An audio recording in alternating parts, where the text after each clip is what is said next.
The cane farmer's dilemma, a cry for justice and the ghosts of a broken promise.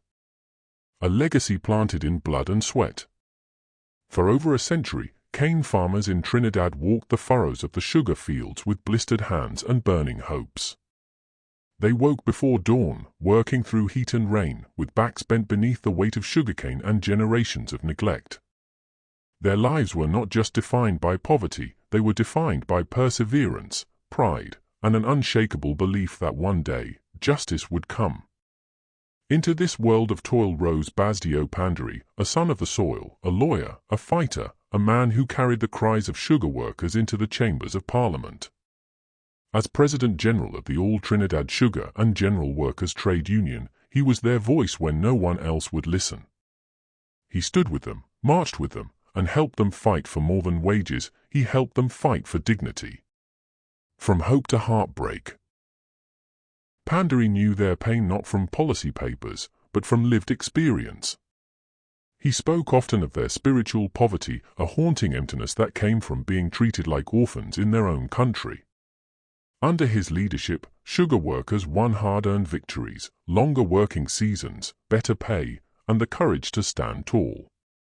So when Panday became Prime Minister, the first of Indian descent, it felt like history was turning a page. The cane farmers believed, with tears in their eyes, that the boy who once walked barefoot among them would never forget them. But history has a cruel way of repeating its betrayals. In 2003, 2 years after Panday left office, Caroni, 1975, Limited, the heartbeat of the sugar belt, was shut down. Thousands were cast aside overnight. Yes, the company had been bleeding money. But to the workers, Caroni's closure was not just an economic decision. It was the death of a dream. The promise that they would finally be seen, finally be respected, was shattered like cut cane under the weight of machines. Still waiting, still bleeding. It has been over 20 years. And still, thousands of former cane farmers and their families wait. Wait for the government to keep its word. Wait for a payout, a promise of 110 million Trinidad and Tobago dollars to those who were not just workers, but builders of a nation. For many, this money is not about wealth. It is about recognition. About closure. About saying, at long last, you mattered.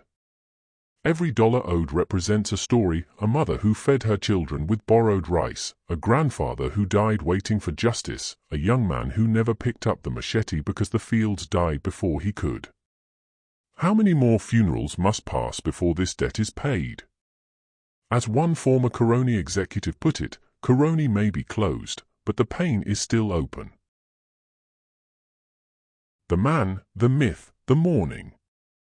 Panday's legacy is a complex one. He often said that he drew emotional satisfaction from fighting for the sugar workers. And surely, he did more for them than any leader before him. But leadership is a heavy cross. And somewhere between political pragmatism and national sacrifice, the dreams of the cane farmers were once again buried in the soil they once tilled with hope. Some call it betrayal. Others call it a necessary evil. But whatever history decides, the truth remains, a people were left behind. Justice is not a handout, it is a debt.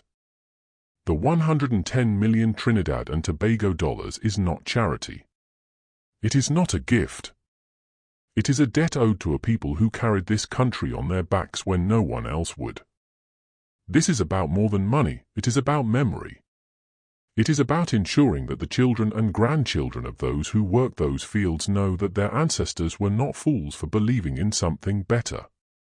That their sweat was not spilled in vain.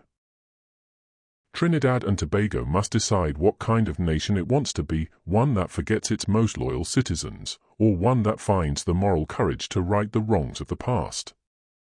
The cane farmers are not asking for sympathy. They are asking for justice. For respect. For peace. And in the silence of every unpaid dollar, their tears still fall.